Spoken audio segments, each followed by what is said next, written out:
सर्वनाम के बारे में पढ़ेंगे। सर्वनाम यानी प्रोनाउंस। बच्चों, सर्वनाम वाक्य में संज्ञा के स्थान पर प्रयोग होते हैं। संज्ञा के स्थान पर प्रयोग होते हैं। एक ही वाक्य में यदि बार बार संज्ञा शब्द का प्रयोग किया जाए तो वह वाक्य पढ़ने में अच्छे नहीं लगते हैं। अतः भाषा को सही व्यवस्था के लिए सर्वनाम शब्दों का प्रयोग किया जाता है।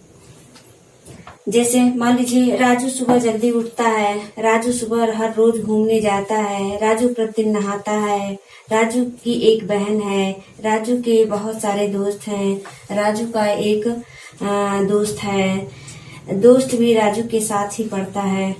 यानी कहने का मतलब है कि वाक्य में राजू संज्ञा शब्द है और बार बार प्रयोग हुआ है, जिसके कारण पढ़ने में सुंदर और प्रभावशाली नहीं लग रहे हैं। जिसके कारण पढ़ने में वाक्य जो है सुंदर और प्रभावशाली नहीं लग रहा है। अतः उसके लिए हम सर्वनाम का प्रयोग करते हैं। जैसे राजू सुबह जल्दी उठता है, वह सुबह हर रोज घूमने जाता है, वह प्रतिदिन नहाता है, उसकी एक बहन है, उसके बहुत सारे दोस्त हैं, उसका एक और भी दोस्त है, वह भी उसके साथ ही पढ़ता है। तो इस वाक्य में राजू के स्थान पर वह, उसकी, उसका और उसके शब्दों का प्रयोग हुआ है, जिसके कारण वाक्य पढ़ने में सुंदर और प्रभावशाली लग रहा है। अतः हम कह सकते हैं सर्वनाम शब्द संज्ञा के स्थान पर प्रयोग किए जाते हैं, जिसके कारण हमारी भाषा सुंदर और प्रभावशाली बनती है। इस प्रकार परिभाषा क्या बनती है इसकी, सर्वनाम की, कि जो शब्द संज्ञा के स्थान पर प्रयोग किए जाते हैं वह सर्वनाम कहा जाता है। जैसे वह, वे, मैं, तुम, आप इत्यादि। ये क्या है, सर्वनाम शब्द हैं। ये संज्ञा के स्थान पर प्रयोग किए जाते हैं। कैसे? वह प्रतिदिन स्कूल जाता है। वह क्या हो गया, कोई व्यक्ति है जिसके स्थान पर उसका सर्वनाम का प्रयोग हुआ है, तो वह जो है सर्वनाम शब्द हो गया। वे स्कूल जा रहे हैं, वे भी क्या है, सर्वनाम शब्द है। मैं बाजार जा रहा हूँ, यह भी संज्ञा के स्थान पर प्रयोग हुआ है। मैं, तो मैं क्या हो गया, सर्वनाम हो गया। मैंने गृह कार्य कर लिया है, तो मैंने क्या हो गया, सर्वनाम शब्द। तुम कहाँ रहते हो, तो तुम क्या हो गया, सर्वनाम शब्द हो गया। आप कब आए, इस वाक्य में देखिए, आप कब आए, इसमें सर्वनाम शब्द कौन है, आप। क्या होगा, आप। अब देखिए सर्वनाम के भी भेद होते हैं। तो सर्वनाम के कितने भेद होते हैं, तो सर्वनाम के 6 भेद होते हैं। सर्वनाम के कितने भेद होते हैं, 6 भेद, जो इस प्रकार है। पुरुषवाचक सर्वनाम, निश्चयवाचक सर्वनाम, अनिश्चयवाचक सर्वनाम, प्रश्नवाचक सर्वनाम, संबंधवाचक सर्वनाम, निजवाचक सर्वनाम। इस प्रकार सर्वनाम के कितने भेद हो गए, 1, 2, 3, 4, 5, 6, यानी 6 भेद हो गए। पुरुषवाचक सर्वनाम पहला हो गया, दूसरा निश्चयवाचक सर्वनाम, तीसरा अनिश्चयवाचक सर्वनाम, चौथा प्रश्नवाचक सर्वनाम, और 5वां संबंधवाचक सर्वनाम, और 6वां निजवाचक सर्वनाम। ठीक है, इस प्रकार सर्वनाम के 6 भेद हो गए। अब आगे हम लोग पढ़ेंगे पुरुषवाचक सर्वनाम के बारे में। ठीक है, पुरुषवाचक सर्वनाम, पर्सनल प्रोनाउन। ठीक है, तो जिस सर्वनाम का प्रयोग बोलने वाला अपने लिए, सुनने वाले या जिससे बातें कर रहा है उसके लिए करता है, उसे पुरुषवाचक सर्वनाम कहते हैं। यानी मैं गृह कार्य कर रहा हूँ, मैं क्या हो गया, पुरुषवाचक सर्वनाम हो गया। वह भी क्या हो गया, पुरुषवाचक सर्वनाम हो गया। तुम क्या हो गया, पुरुषवाचक है। यानी बोलने वाला मैं, उस, और अपने लिए करता है, बोलने वाला मैं गृह यानी अपने लिए करता है। सुनने वाले यानी वह जा रहा है, तो वह क्या हो गया, सुनने वाले। और जिससे बातें कर रहा है यानी तुम, तो इसमें तीनों जो है पुरुष आ जाते हैं, जिससे उत्तम पुरुष, मध्यम पुरुष और अन्य पुरुष होता है। तो ये क्या हो गया, पुरुषवाचक सर्वनाम में क्या होता है कि बोलने वाला अपने लिए, सुनने वाले या जिससे बातें कर रहा है उसके लिए होता है, पुरुषवाचक सर्वनाम कहते हैं। जैसे मैंने गृह कार्य कर लिया, वह जा रहा है, तुम कौन हो। पुरुषवाचक सर्वनाम के भी भेद होते हैं। कितने भेद होते हैं, 3। पुरुषवाचक सर्वनाम के 3 भेद होते हैं। 3 भेद होते हैं। है, जो इस प्रकार है: उत्तम पुरुषवाचक सर्वनाम, मध्यम पुरुषवाचक सर्वनाम और अन्य पुरुषवाचक सर्वनाम। चलिए बच्चे, अब हम लोग उत्तम पुरुषवाचक सर्वनाम के बारे में पढ़ेंगे। उत्तम पुरुषवाचक सर्वनाम क्या होता है? जिस सर्वनाम शब्दों का प्रयोग बोलने वाला अपने लिए करता है, जिस सर्वनाम का प्रयोग बोलने वाला अपने लिए करता है, उन्हें उत्तम पुरुषवाचक सर्वनाम कहता है। यानी अपने लिए करता है तो वह क्या हो गया? उत्तम पुरुषवाचक सर्वनाम होता है। जैसे मैं स्कूल जा रहा हूँ, मैं क्या हो गया? उत्तम पुरुषवाचक सर्वनाम। यानी बोलने वाला अपने लिए प्रयोग कर रहा है। मैं स्कूल जा रहा हूँ तो मैं क्या हो गया? उत्तम पुरुषवाचक सर्वनाम। मैंने गृह कार्य कर लिया तो मैंने अपने लिए कह रहा है तो ये क्या हो गया? उत्तम पुरुषवाचक सर्वनाम। हमने चाय पी ली, यहाँ पर भी वह अपने लिए ही प्रयोग कर रहा है तो हमने क्या हो गया? उत्तम पुरुषवाचक सर्वनाम हो गया। ठीक है, उत्तम पुरुषवाचक सर्वनाम समझ में आ गया। यानी जिस सर्वनाम शब्दों का प्रयोग बोलने वाला अपने लिए करता है, उन्हें उत्तम पुरुषवाचक सर्वनाम कहते हैं। जैसे मैं, मैंने, हमने, हमें, हमको, हमें, ये सब क्या है? उत्तम पुरुषवाचक के उदाहरण है। ठीक है, अब मध्यम पुरुषवाचक सर्वनाम पढ़ेंगे। ठीक है, मध्यम पुरुषवाचक सर्वनाम क्या होता है? जिस सर्वनाम शब्दों का प्रयोग बोलने वाला सुनने वाले के लिए करता है, उन्हें मध्यम पुरुषवाचक सर्वनाम कहते हैं। जिन सर्वनाम शब्दों का प्रयोग बोलने वाला सुनने वाले के लिए करता है, सुनने वाले ने सामने वाले के लिए करता है, उन्हें मध्यम पुरुषवाचक सर्वनाम कहते हैं। जैसे आप कब आए, आप यानी सामने से बोल रहा है, सुनने वाला, जो सुनने वाला उपस्थित है उससे बोल रहा है कि आप कब आए। तुम कहाँ रहते हो, यानी जो व्यक्ति बोल रहा है वो उसके सामने दूसरा व्यक्ति है तो उससे वह पूछ रहा है कि तुम कहाँ रहते हो। कह रहे हैं ना कि सुनने वाले के लिए करता है, जो सामने सुन रहा है उसके लिए कह रहा है तुम कहाँ रहते हो। तो यहाँ पर तुम क्या हो गया? मध्यम पुरुष हो गया। और आप कब आए, तो यहाँ पर आप क्या हो गया? मध्यम पुरुष। यानी सामने बोल रहा है, सुनने वाला सुन रहा है तो ये आप जो है मध्यम पुरुषवाचक सर्वनाम हो गया।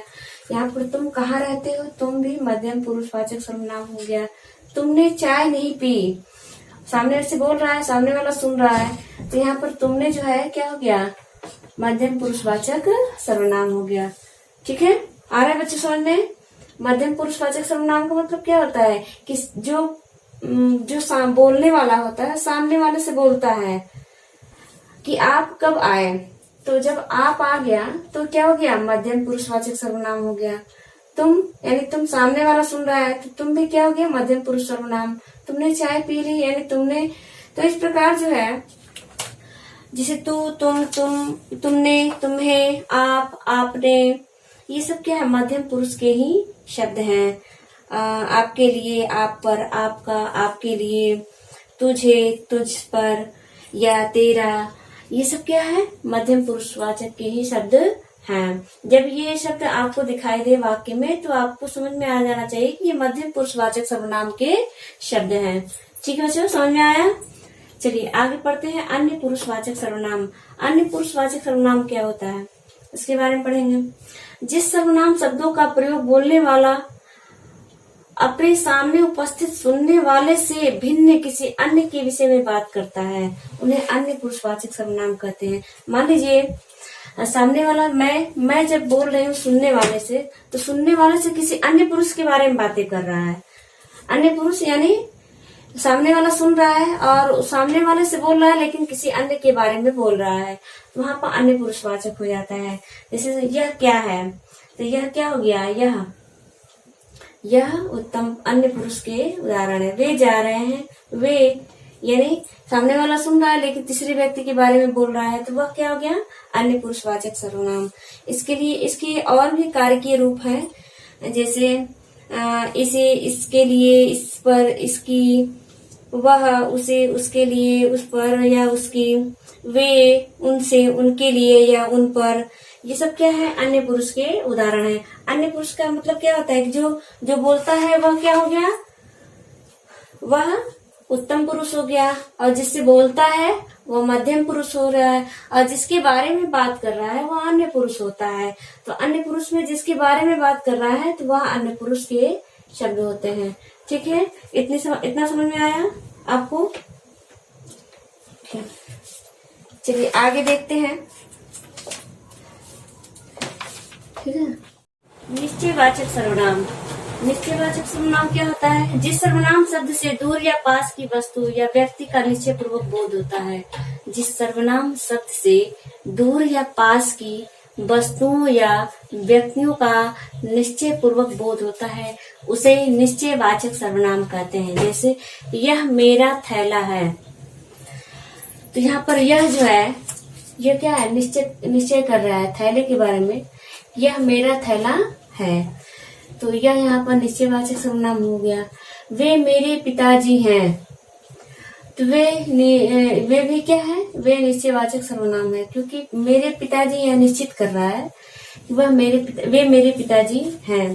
देखिए बच्चों, इसमें जो है वे शब्द जो है या यह शब्द जो है पुरुषवाचक सर्वनाम से मिल रहे हैं, लेकिन इसमें दोनों में अंतर ये है कि जैसे मान लीजिए वह खेल रहा है, तो वह खेल रहा है, ये पुरुषवाचक सर्वनाम है।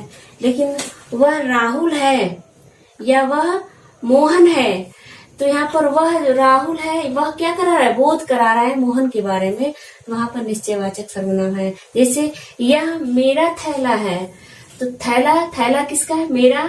तो कह रहा है, निश्चित रूप से कह रहा है कि यह मेरा थैला है, तो यहाँ पर निश्चयवाचक सर्वनाम होगा। वे मेरे पिताजी हैं, यहाँ भी निश्चय का बोध हो रहा है, तो यहाँ भी निश्चयवाचक सर्वनाम होगा। ठीक है, इस प्रकार बच्चों निश्चयवाचक सर्वनाम समझ में आ गया। ठीक है, आगे बढ़ते हैं। अनिश्चयवाचक सर्वनाम। जिस सर्वनाम शब्द से किसी निश्चित वस्तु या व्यक्ति का बोध नहीं होता है। जिस सर्वनाम शब्द से किसी निश्चित वस्तु या व्यक्ति का बोध नहीं होता उसे अनिश्चयवाचक सर्वनाम कहते हैं। जैसे चाय में कुछ गिर गया, अब कुछ क्या है? अनिश्चय है। क्या गिरा? कुछ गिरा, कुछ पता नहीं है क्या गिरा है, लेकिन कह रहा है चाय में कुछ गिर गया, तो कुछ यहाँ पर अनिश्चयवाचक सर्वनाम हो गया। कोई दरवाजा खटखटा रहा है, तो कोई यहाँ पर क्या हो गया? कोई अनिश्चयवाचक सर्वनाम हो गया, और यहाँ पर कुछ जो है अनिश्चयवाचक सर्वनाम हो गया। तो चाय में कुछ गिर गया, अनिश्चित है, क्या गिरा पता नहीं, लेकिन कुछ गिरा है, तो यह अनिश्चयवाचक सर्वनाम हो गया। कोई दरवाजा खटखटा रहा है, दरवाजा खटखटा रहा है, कोई ये भी निश्चित नहीं कौन है, तो कोई यहाँ पर अनिश्चयवाचक सर्वनाम हो गया। अगला हम देखते हैं प्रश्नवाचक सर्वनाम। ये तो अपने शब्द से ही पता चल रहा है कि सर्वनाम में प्रश्न पूछे गए होंगे। जिस सर्वनाम शब्द से किसी व्यक्ति या वस्तु, स्थान, दशा आदि के विषय में प्रश्न किया जाता है उसे प्रश्नवाचक सर्वनाम शब्द कहते हैं। यानी जिस सर्वनाम शब्द से किसी व्यक्ति, वस्तु, स्थान, दशा आदि के विषय में प्रश्न किया जाता है उसे प्रश्नवाचक सर्वनाम कहते हैं। जैसे गोली किसने चलाई, किसने क्या हो गया? प्रश्नवाचक सर्वनाम हो गया। किसने? प्रश्नवाचक। बाहर कौन खड़ा है, कौन क्या है? प्रश्नवाचक। यानी जहाँ प्रश्नवाचक शब्द का बोध होता है वहाँ प्रश्नवाचक सर्वनाम होता है। ठीक है। संबंधवाचक सर्वनाम।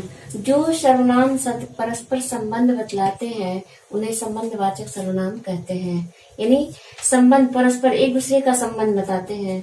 जो सर्वनाम शब्द परस्पर संबंध बतलाते हैं उन्हें संबंधवाचक सर्वनाम कहते हैं। जैसे जैसी करनी वैसी भरनी। अब जैसी करनी वैसी भरनी, या जैसी और वैसी दोनों एक दूसरे का संबंध बता रहे हैं, यहाँ पर क्या हो गया? संबंधवाचक सर्वनाम हो गया। जैसी करनी वैसी भरनी, ये क्या है? संबंधवाचक सर्वनाम है। जिसकी लाठी उसकी भैंस। अब देखिए जिसकी और उसकी, ये दोनों एक दूसरे से संबंध है। जिसकी लाठी उसकी, ये वाक्य क्या बता रहा है? कि एक दूसरे का संबंध बता रहा है। जिसकी लाठी है उसी की भैंस है, यानी जिसकी और उसकी दोनों एक दूसरे के संबंध रखते हैं।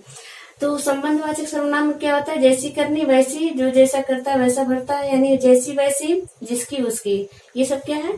संबंधवाचक सर्वनाम शब्द है। अब आगे देखिए बच्चों, द्विजवाचक सर्वनाम। निज में स्वयं से, तो जो सर्वनाम शब्द तीनों पुरुषों, उत्तम पुरुष, मध्यम पुरुष और अन्य पुरुष में अपनेपन का बोध कराते हैं। जो सर्वनाम शब्द तीनों पुरुषों में अपनेपन का बोध कराते हैं, उन्हें निजवाचक सर्वनाम कहते हैं। अपनेपन यानी स्वयं से। तुम स्वयं सफाई कर लो, यहाँ पर क्या हो गया? स्वयं। स्वयं क्या है?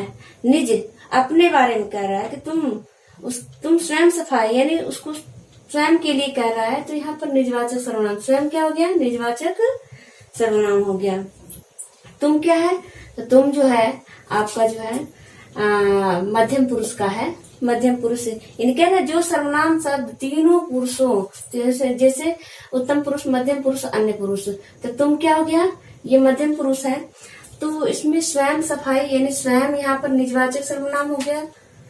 वह अपने आप खाना बना लेगी, अपने आप, यहाँ पर वह क्या है? वह अन्य पुरुष का उदाहरण है, अन्य पुरुष का है। तो अन्य पुरुष क्या कर रहा है? अपने आप खाना बना लेगी, यानी वह स्वयं अपने आप खाना बना लेगी। यहाँ पर निजवाचक सर्वनाम, अपने आप जहाँ रहेगा वहाँ निजवाचक सर्वनाम होगा। अब देखिए इसके जो है, जैसे यहाँ पर बता रहे हैं कि हाँ स्वयं, अपने आप, खुद और आप ही आप शब्द निजवाचक संज्ञा के उदाहरण है, यानी शब्द हैं। क्या क्या है? स्वयं है, अपने आप है, खुद है और आप ही आप शब्द निजवाचक संज्ञा के। बच्चों ये निजवाचक सर्वनाम के जो शब्द है यहाँ पर, जैसे स्वयं, अपने आप, खुद और आप ही आप शब्द निजवाचक सर्वनाम है। कौन? स्वयं, अपने आप, खुद और आप ही आप क्या है? निजवाचक सर्वनाम शब्द हैं। तो इस प्रकार मैंने आपको सर्वनाम और सर्वनाम के भेद के बारे में समझाने का प्रयास किया। और बच्चों आप एक बार दो बार वीडियो देख करके अच्छे से इसे लिख करके और पढ़ करके याद कर लीजिएगा, ठीक है।